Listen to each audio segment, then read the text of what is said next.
Some of the shooting was only a few feet.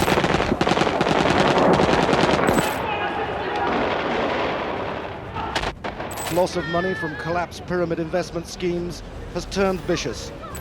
In fact, there were people from the Secret Service who went forward with the re-election of President Berisha. This step is likely to... In 1997, a European country collapsed, not because of war, not because of drought, not because of invasion, because of a dream of easy money. A grandmother in Vlore sold her apartment, the only thing she owned, and handed the cash to a man in a suit behind a glass counter. A shepherd in the mountains sold his livestock, every single animal, and wired the money to a company he'd heard about from his cousin. A police officer borrowed from his relatives, from his neighbors, from anyone who would lend, and invested it all. They weren't stupid, they weren't naive, they were desperate, and they were human, because something far more powerful than greed was driving them: hope. For the first time in decades, hope felt possible, and hope can blind an entire nation. What followed was one of the most extreme financial collapses ever recorded. Military bases were pillaged. Civilians took tanks off the street. 656,000 weapons disappeared into civilian hands. 656,000. 1.5 billion rounds of ammunition. 3.5 million hand grenades. 1 million landmines. Gone. AK-47s flooded the streets. Entire cities fell to armed gangs. At night, machine gun fire echoed from every direction. 2,000 people died. The government collapsed. The army disintegrated. Terrified families loaded onto overcrowded boats and tried to escape by sea. And the cause of all of this was a Ponzi scheme. Actually, 25 of them. Financial scams so enormous, they swallowed nearly half the country's entire GDP. This is the story of Albania, 1997. The story of how an entire nation became addicted to a financial fantasy and nearly destroyed itself trying to wake up. To understand how this happened, you need to understand what Albania looked like before the collapse. Most people in the West barely knew the country existed, and that's not an accident. For most of the 20th century, Albania was deliberate about its invisibility. Under communist dictator Enver Hoxha, who ruled from 1944 until his death in 1985, Albania became perhaps the most paranoid state on earth. Not just isolated, hermetically sealed. Hoxha broke ties with Yugoslavia in the late 1940s. He broke ties with the Soviet Union in 1961. He broke ties with China in 1978. By the end, Albania had no meaningful allies anywhere on the planet. Religion was banned entirely. Albania became the world's first officially atheist state. Churches and mosques were converted into warehouses or demolished. Citizens were watched constantly by the secret police, the Sigurimi. Private conversations were monitored.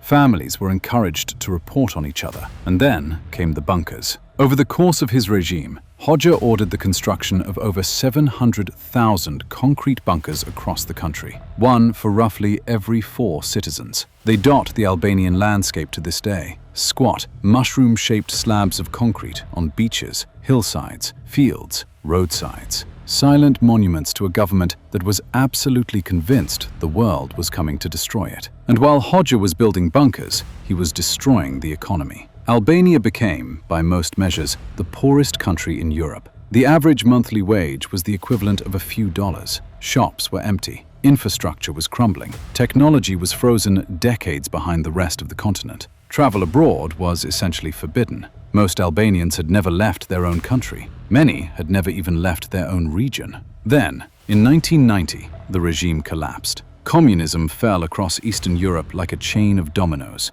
and Albania was one of the last to go. In 1992, the Democratic Party won Albania's first free elections. A doctor named Sali Berisha became president, and overnight, a country that had spent 50 years locked inside an ideological prison was handed capitalism. But there was an enormous, catastrophic problem. Nobody in Albania understood capitalism. Not really. There were no functioning banks that could serve ordinary people, no credit system, no financial education, no investment culture, no regulatory infrastructure, no tradition of financial institutions that people could actually trust. And into that vacuum walked the predators. In the early 1990s, something curious started appearing across Albania. Offices, polished, professional-looking offices with counters and staff and printed literature. Companies offering something that had never really existed in Albania before: returns on investment. At first, the numbers sounded almost reasonable: 3% a month, 5%. Then, things started to escalate. One company advertised 8% monthly returns. Another promised 10.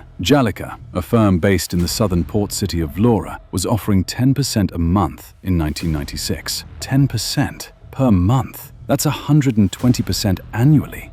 No legitimate investment in the history of capitalism has ever consistently produced those numbers, ever. But for Albanians who had grown up with nothing, for families who had never had savings accounts, for people who had spent their entire lives being told by the state what to believe, the idea of extraordinary returns didn't sound criminal. It sounded like capitalism. It sounded like the West. It sounded like the future they'd been promised. And crucially, it was working, at least for early investors. That's the insidious genius of a Ponzi scheme. The early participants genuinely get paid. Their money comes from the next wave of investors, who get paid by the wave after that, and so on, until the moment the whole thing snaps. But in the early days, the early investors became walking advertisements. Imagine living in one of the poorest countries in Europe and watching your neighbor show up with a new car. A man who 3 months ago had nothing, suddenly driving a Mercedes, suddenly renovating his house, suddenly going to restaurants. You'd start believing too. And this is where psychology entered the equation in a devastating way. Social proof. The human instinct to follow what others around us are doing kicked in at a national scale. When your neighbor invests, you think about it. When your brother invests, you become curious. When your entire village invests, you start to feel like the fool for not investing. And the companies understood this perfectly, none more so than VEFA. Vebi Alamuka was a warehouse manager during the communist era, a magazineer, someone who tracked inventory at a state warehouse, not a banker, not a businessman, a warehouse manager. In 1992, he founded VEFA, and he understood something that the other scheme operators didn't fully grasp. He understood that to run the biggest scam in Albanian history, you had to look absolutely legitimate. So VEFA became an empire. Real businesses, real buildings, hotels, supermarkets, petrol stations, a bitumen mine, a shopping mall, a television station. At its peak, VEFA operated more than 200 businesses and employed 10,000 people. 10,000. That's not a scam. That looks like a corporation. Alimuka threw lavish events attended by politicians, beauty queens, businessmen. He surrounded himself with yachts, race cars, helicopters. He was photographed with senior government officials. He appeared on television. He was celebrated as proof that Albania could produce its own capitalist success stories. And ordinary Albanians watched all of this and thought, this is real. This man has built something real. I want a piece of it. VEFA eventually took in an estimated $700 million in deposits, possibly over $1 billion, by a former warehouse manager. But VEFA was not alone. Jalika was run by former Secret Service operatives. Populi was run by a former state security agent named Bashkim Driza, who used investor money to fund political campaigns. A woman named Maksude Kadena, known simply as Suja, had worked in a shoe factory before starting her own scheme. When she was eventually arrested, she was still living in a dilapidated apartment. The money had gone somewhere. Nobody has ever fully accounted for where. At their peak, there were 25 major schemes operating simultaneously across Albania. 25. Their combined liabilities reached $1.2 billion. In a country with a population of 3 million people and an average monthly income of $80. Think about what that means. People were pouring their entire life savings, in many cases, everything they had ever accumulated, into these companies, and the Albanian government watched it happen. The International Monetary Fund warned Albania more than once. The IMF's economists looked at the numbers and told the Albanian government that these schemes were mathematically impossible, that they would collapse, that millions of people would lose everything. The warnings were ignored. President Berisha's government not only failed to shut down the schemes, in some cases, officials actively endorsed them. Politicians appeared at VEFA events, Government figures were photographed with scheme operators. VEFA was still being permitted to advertise on national television, as the schemes were already beginning to crack. Some allegations went further. It was later suggested that several of the largest schemes were being used as fronts for money laundering and arms trafficking. That murky money flowing through them served powerful interests. Whether through corruption, incompetence, or deliberate calculation, the state let it run. There is something almost surreal about the timeline. In May 1996, Albania held general elections. Berisha's Democratic Party won by a landslide. The opposition cried fraud. International observers expressed concerns. The schemes were already enormous. Berisha needed the economic calm they created. He needed the people to feel rich. He needed the illusion of prosperity. And so the schemes became politically useful, not just tolerated, useful. Meanwhile, ordinary Albanians were watching state television, seeing VEFA advertisements between the news, seeing their president shaking hands with these men. The message was clear, even if nobody said it out loud. This is approved. This is legitimate. This is Albania's future. Invest. And they did, by the hundreds of thousands. And in that absence of official warning, the schemes grew faster than ever. Because here's the critical psychological trap that Albania fell into. When a government fails to condemn something, people interpret that silence as approval. If this were dangerous, the government would stop it. If this were a fraud, someone would be arrested. No arrests, no warnings, just politicians shaking hands with the men running the schemes. So people kept investing, and the amounts kept growing. By late 1996, the nominal value of the scheme's liabilities had reached nearly half of Albania's entire GDP, 43%. 2/3 of the Albanian population had money inside these systems. 2/3. In the southern city of Vlora, it was estimated that every single family had invested. Every single one. The entire city had placed its faith in Jalika. The entire city was about to lose everything. By 1996, Albania no longer felt like a normal country. It felt like a fever dream. The schemes had become so embedded in daily life that they had ceased to be investments. They had become identity. Luxury cars appeared everywhere. In a country where most people had been riding donkeys a decade earlier, Mercedes and BMWs clogged the streets of Tirana. Nightclubs filled with young men spending fortunes. Construction boomed. New restaurants opened weekly. Money seemed to be everywhere. And the conversations that filled those cafes and restaurants were always the same. Which company? Which rate? How much? When? Taxi drivers talked about it. Teachers talked about it. Factory workers talked about it. Priests talked about it. Albanian immigrants working in Greece and Italy were wiring money home specifically to invest. The diaspora, people who had finally escaped poverty, were sending their foreign wages back into the schemes. This is one of the most chilling aspects of the whole story. These weren't just Albanians who didn't know better. Some of these were people who had lived in Western Europe, who had seen how real economies worked, and still they invested. Because the social pressure was overwhelming. Because questioning the schemes meant questioning your family, your community, your own choices. And because, at some deep psychological level, they needed it to be real. Albania had been poor for so long, had been told its whole history that prosperity was impossible, that the world was dangerous, that hope was a trap. And now, finally, prosperity seemed to be arriving. Who wants to be the person who stands up and says, "This is a lie"? Who wants to be the one who crushes the dream? Nobody. So everybody kept investing, right up until the moment the floor gave way. In the second half of 1996, something subtle started happening. The schemes began raising their rates, which sounds like good news. It wasn't. When a Ponzi scheme raises its rates dramatically, it means one thing. It's running out of new investors. The only way to keep the old investors from withdrawing is to offer them more money for staying. It's a death spiral. Higher rates attract more investment in the short term, which pays off old investors, which looks like success, which attracts more investment, until the whole thing becomes mathematically impossible to sustain.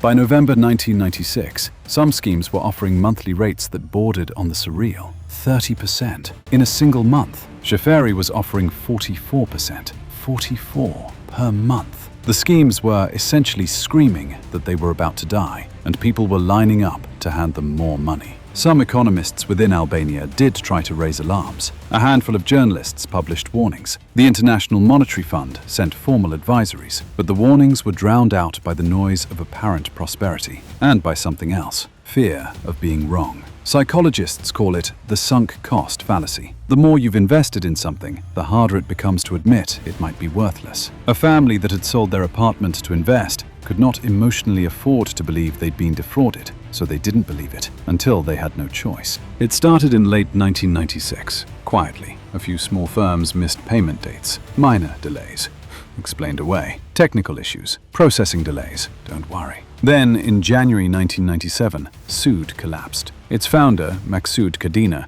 the former shoe factory worker, went to the balcony of her crumbling communist-era apartment in Tirana. Below her stood hundreds of people, screaming for their money. She raised a megaphone to her lips and said 4 words that would echo across the country. "My game is over." There was a moment of total silence. Then the crowd erupted. Days later, Jalika declared bankruptcy. February 5th, 1997. At the time of its collapse, Jalika had liabilities of $343 million.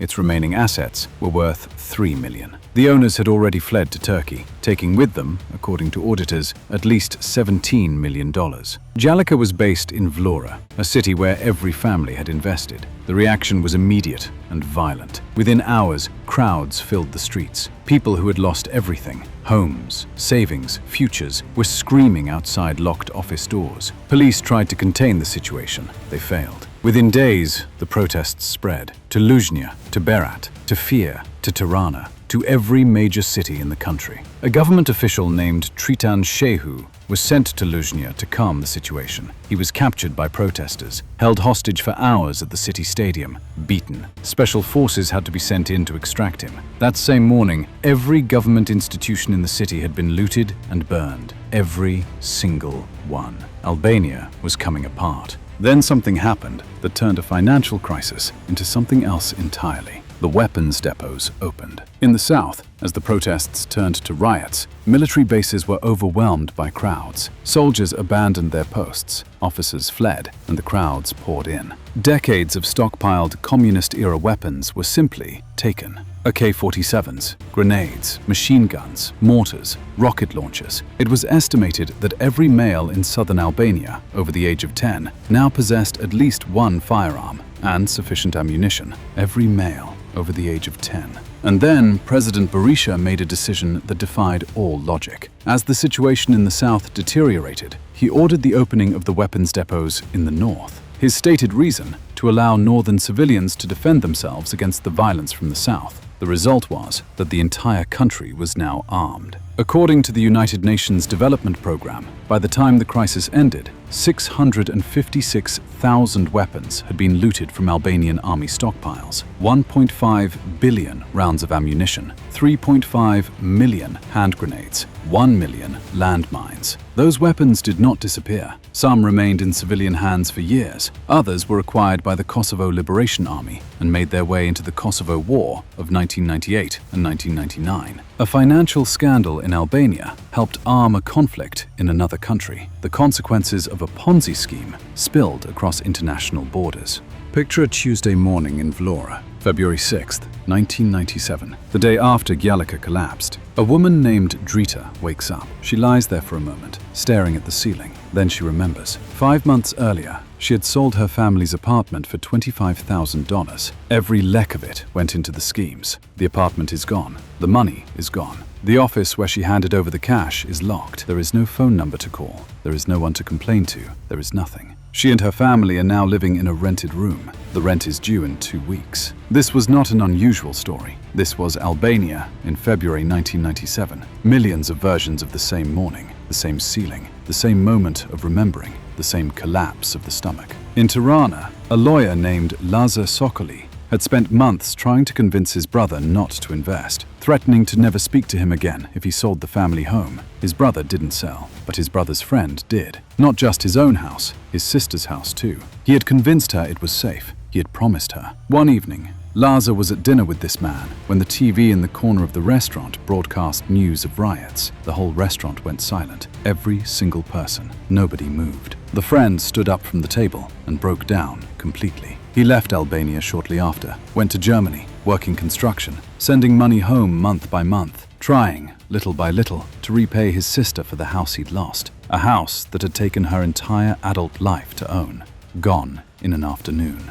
In the southern city of Gjirokasta, a middle-class couple had lost $5,000 in the schemes. Not their entire savings, just $5,000. By Albanian standards, a moderate loss, but it didn't feel moderate. Because by the time they lost that money, the city around them had already become unrecognizable. Every night, gunfire. Not occasional shots, constant. From every direction. Men who had seized weapons from the looted depots, firing into the air, firing at nothing, firing because the rage needed somewhere to go. This couple did something that seems almost absurd until you understand how desperate life had become. They padded the walls of their house with books, floor to ceiling, stacks of books against every exterior wall to absorb the stray bullets. Every night, the husband slept downstairs in their photographic studio, sitting in the dark, with a gun he himself had taken from an armory, guarding the door against looters. His wife upstairs, behind the books, listening to the shots, counting them, waiting for morning. And this was the texture of daily life for millions of Albanians. Not just the financial loss, the fear, the constant, grinding, physical fear. Parents who would not let their children leave the house, not for school, not for anything. Children who spent weeks inside four walls, listening to gunfire, asking questions their parents couldn't answer. Schools closed, shops closed, hospitals operating at skeleton capacity, food supplies becoming unreliable. The Albanian lek collapsing, losing nearly half its value against the dollar in the space of months. Inflation destroying what little purchasing power remained. And through all of it, the silence between people who had trusted each other, because that was perhaps the most corrosive damage of all. The schemes had spread the way they did because of trust. Families had invested together. Cousins had recruited cousins. Neighbors had vouched for neighbors. A broker would sit with you at the kitchen table, drink your coffee, eat your food, and tell you where to put your money. And you trusted him because he was your cousin, because he was your neighbor, because in Albania, Besa, the concept of honor, of keeping your word, was not just a cultural value. It was the foundation of how people operated. You trusted people because in Albanian society, trust was everything. And when the schemes collapsed, that trust collapsed with them. Families stopped speaking. Friendships of decades ended overnight. Brothers blamed brothers. In some cases, the humiliation was so total, so annihilating, that men simply left, walked out, got on a boat, and never came back. One woman described what it was like years later. She said, "That was the most difficult time of my life. My husband fell into depression. Our family members abroad helped us buy a smaller place to sleep because we risked being homeless. But we were comforted a little because this was a national problem. Almost every Albanian citizen had lost money. We suffered together." That last line is devastating. We were comforted because everyone suffered. That is what Albania had been reduced to.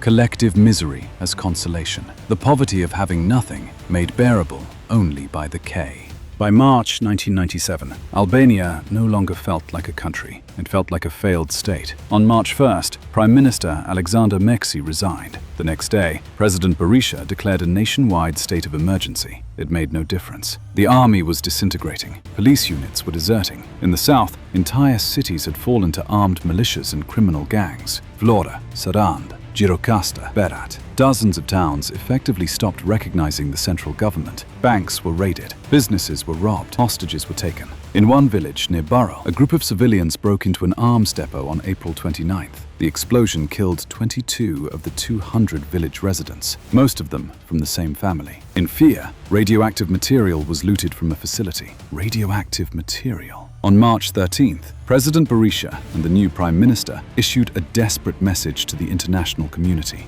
Tirana was facing imminent invasion by rebel forces. They were requesting military assistance. Berisha later described that night as the most dangerous of his life. The writer, Ismail Kadare, Albania's most celebrated novelist, addressed his countrymen via Voice of America. He said, "The clock has turned back to Albania's civil war between nationalists and communists in the years 1943 and 1944. A Ponzi scheme had turned back time 50 years." There is one image from the Albanian crisis of 1997 that never fully left the people who saw it: the boats. As the country descended into chaos, tens of thousands of Albanians made a decision. They were leaving, not with their savings, those were gone, not with their possessions, there was no time, just themselves, just their families, and they went to the ports. The Adriatic Sea separates Albania from Italy by roughly 80 kilometers of open water. Families packed onto whatever vessels they could find. Fishing boats designed for 6 people, carrying 60. Cargo ships packed with hundreds of desperate people. Men,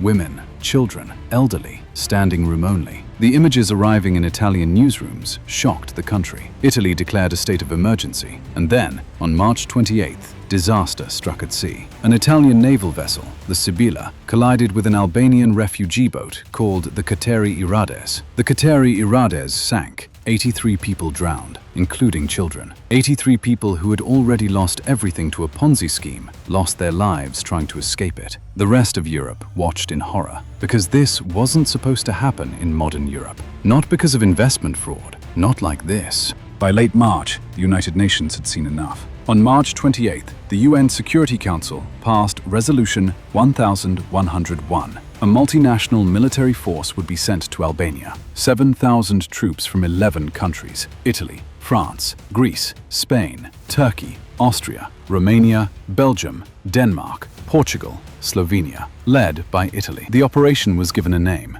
Operation Alba. Alba, Italian for sunrise, for dawn. On April 15th, 1997, the first troops began arriving. French paratroopers landing in Durrës, Italian forces securing the airport near Tirana. Slowly, painfully, order began returning. The operation officially ended on August 8th, 1997. Almost 4 months of international military presence required to stabilize a country.